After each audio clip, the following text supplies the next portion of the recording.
Of course, sitting in for Mavi Uswabuaje. Roland has done all the political talk as usual, but right now let's talk about a very important issue. The ultimatum given by the Lands and Natural Resources Minister for illegal miners to vacate their concessions, if you like, expired yesterday. Remember that the media coalition against Galamsey has been up in arms against the illegal miners. So what's the next line of action for the coalition? Leader of the team and managing director of the graphic communication group, Ken Ashigbey, joins me today. Like we said earlier, he'll be joining us for breakfast. Actually, we don't have any breakfast, but see, that's it. The Galamsey is breakfast enough. Well, the fight against Galamsey is breakfast, but Galamsey is not breakfast. Oh, okay, that's what I meant. That's what I meant. You're welcome to the show, sir. Thank you very much. Coming here, does it bring any nostalgic feeling? Well, you see, I'm always happy when I get into the multimedia premises and I see the great things that you're doing. You know, we started small, but you've elevated it. And I have said everywhere that if it comes to talking about quality news, you know, definitely Joy News. Joy News for Chrome. Yeah, oh, more. It's extra than Chrome. You know what I mean? It's about, we can benchmark globally with what we're doing, and there's still a lot more to be done. We need to start telling a lot more forcefully the African story, as Nana would say, till the lions start telling their tales. The tales of hunting has always favored the hunter. Exactly, and it's about time we told our stories. Well, here at Joy News, we do our best to tell the stories. Like you say, there's still a very huge room for improvement, but of course we do our best. So let's talk about this canker that's eating away our society. Yesterday was the deadline. We saw the minister. Let me take your initial thoughts about how the day went. Did it meet your expectations? Well, my expectations are really very high. But I would say that, well, it was a good start. So I'm hoping that we'll be able to move off from there. Well, we saw a few excavators that have been moved just a few meters away from the pits. But me and you know that if that's only all that we're looking for, they definitely will be back there. If they were not back there yesterday night, you know what I mean, I'm sure they would be expecting that this would just be a 9-day wonder, and then they would go back to it. So.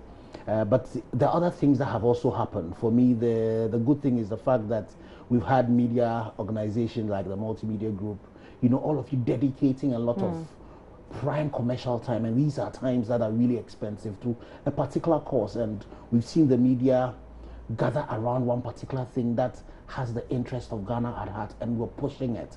But the only thing I want to say to all of us is that this is just the beginning. This is a war, it's not a battle. It's something that we need to go the full hog. If you talk about sustaining the anti-Galamsey fight, I'm looking at a media landscape where, I mean, it's not our fault, but every day there are breaking stories, every day there are issues and their logistical needs, etc. here and there. People naturally get tired of following one particular thing for a very long time.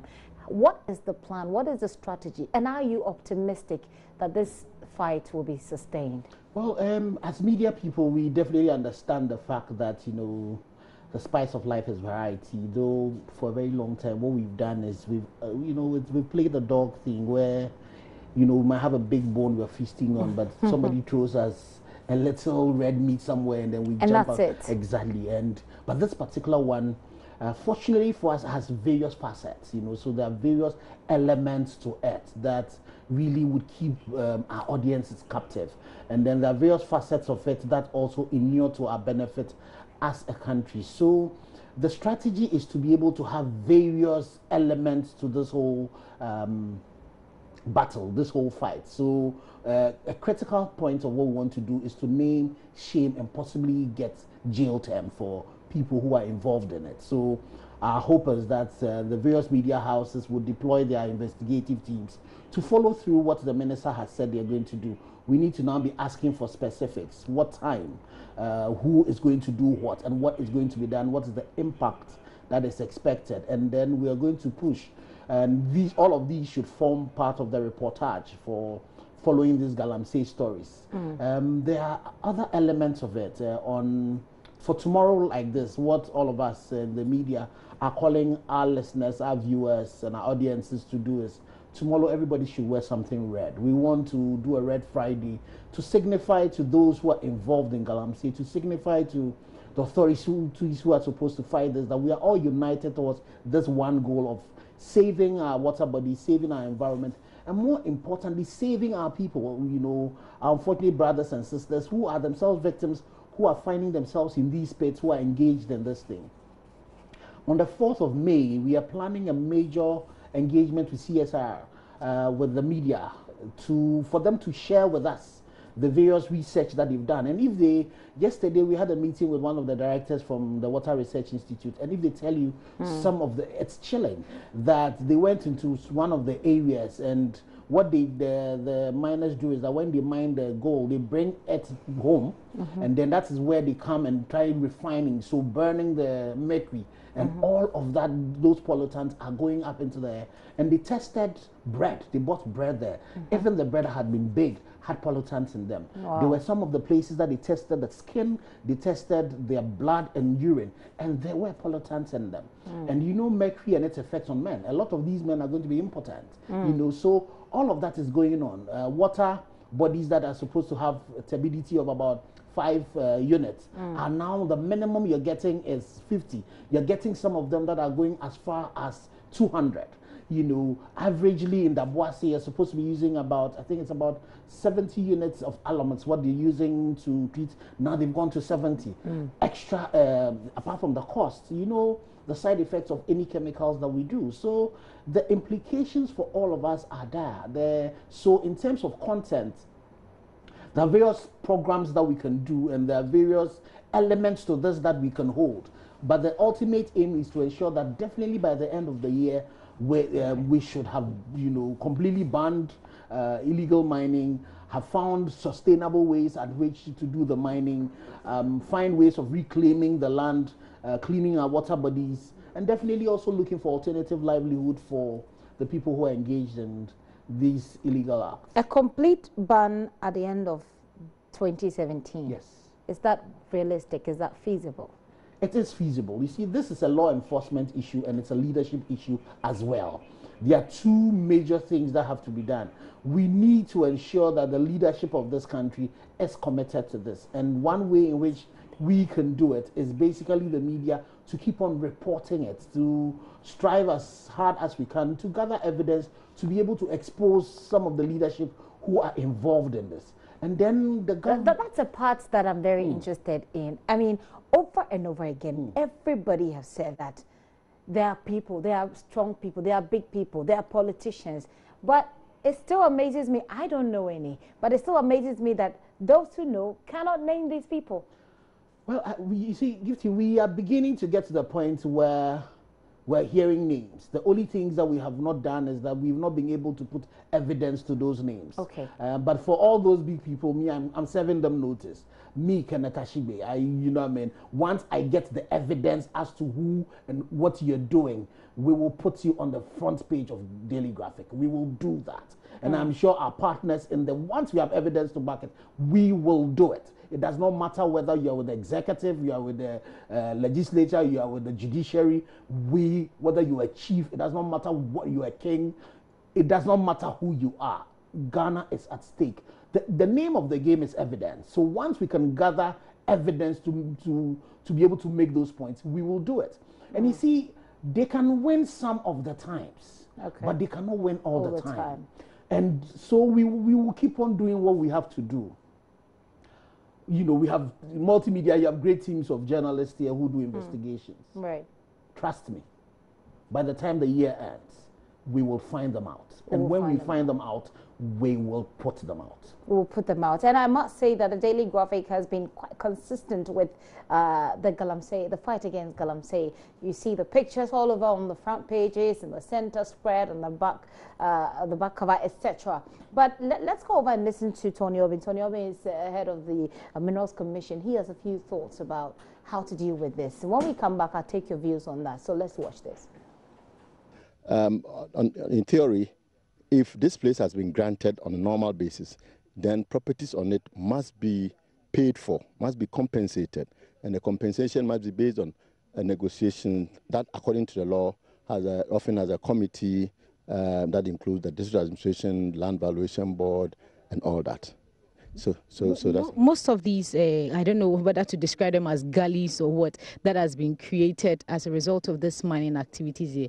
Most of them have been left open, and you can tell that they are done with whatever they came here to do. That's why I'm saying we didn't come to meet the guys here. So my inspectorate division will go. Today they are not here, so they would have to find out what's happening, whether it is a day that they don't come to work or whatever. But you know, mining naturally entails digging or getting to the belly of the earth. And if you see at the far, there's the compilation, I mean the piling of up of topsoil. So this topsoil will be spread on it. So this is what we call the reclamation. Yes, when it is done and you plant trees, they will come back. In fact, I have always said that if and in some countries that's what they do. When you want a piece of land for anything, they will check and see if there's no mineral there and all that. Because once there's mineral, the people will try and mine. So once you take the minerals, the land must be available for other things, because the land is not only for minerals, it's for mining as well. So the good thing is, if you do that, then bring the land back so that cocoa farmer can plant his cocoa. We visited a place at Akwatia last 2 weeks or so, where we saw mined out land, rehabilitated, and oil palm was growing. Were growing. I mean, it was an oil palm plantation. So this is doable. If you go to some of the large-scale mining companies, sometimes you will not even see the difference between those impacted areas and the natural areas. I remember in some days past, we took some media people long ago to, I think, the Insuta mine or so, and some MPs, and we showed them, look at the two grown areas. Which one was a natural one, and then it was difficult for them to tell. This is, I see that is a challenge, but this is an active mining area. They are still working. So and I must also say that when you have all these several mines, you can't go there every day. People go to, but once you are in our books, we can always come back to this place. If you are not in our books, we don't know you. If you are not registered, if you are not, if you don't have the document to mine, the license to mine, then we can come and follow up. Now, Minerals Commission can be blamed if there's a failure here. Minerals Commission can be blamed because... So this particular site is in your books. Do I get that? Yes, understand? Yes, if it is the name that they mentioned. Then what name did they mention? I think they said it was met mining or something. I need to check, if that is, because, you will not carry all the mining site in your mind when you're coming. If that is the case, then we know who they are, and definitely we'll come to them to see what they are doing. They can't just leave. And it is also possible that since they are a large-scale mine, in this sense, they would have to post reclamation bond. On your being heads the Minerals Commission there, Ken, your thoughts on what is it? I think the Minerals Commission needs to be doing more than they're doing.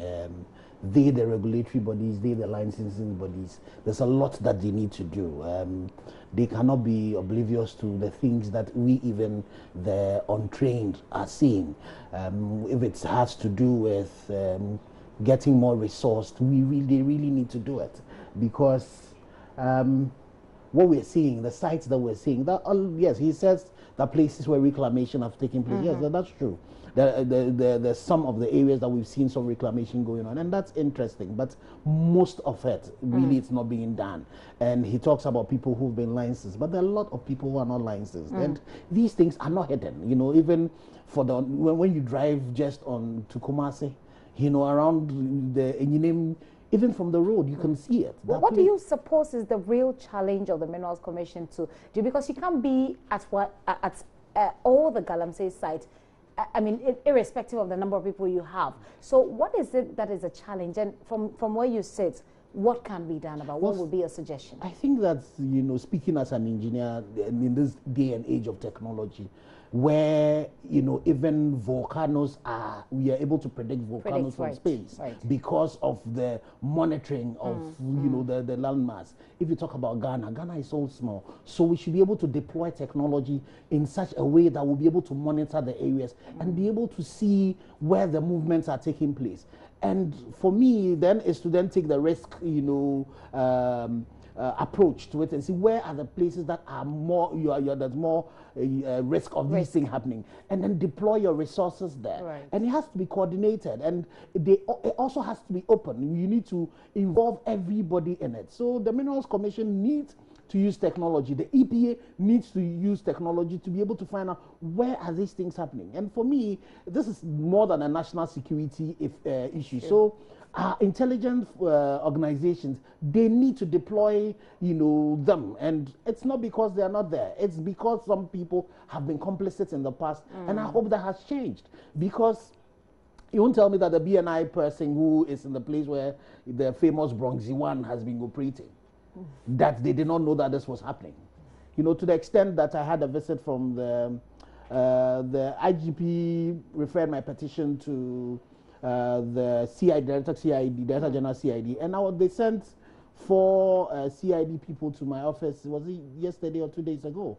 And they were asking me if I could give them lead them to information to where Bronx 1 was, if I could tell them where the pit where he was mining. And I said to them, Kenneth Ashigbey, I saw this on social media, and we've followed it. We've put the picture of the person there.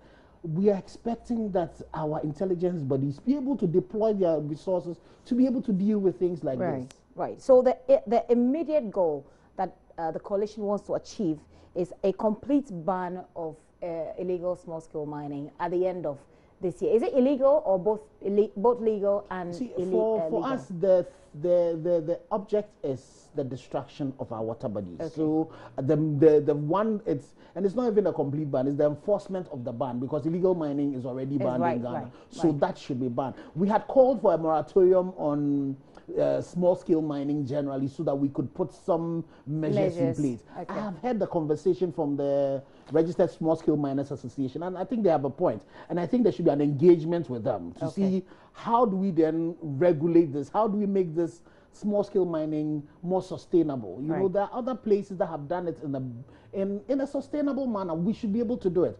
The reason why I push back on saying that not all small, because you find out that most of the small-scale miners are Ghanaians, and most of the large-scale miners are foreigners. And we should not be seen as pushing that, we should allow the foreigners who are large-scale to come and mine, and we are people. Exactly. So that's an argument we don't want to make. But you see, as they say in our language, you know what I mean? We need to stop the abuse.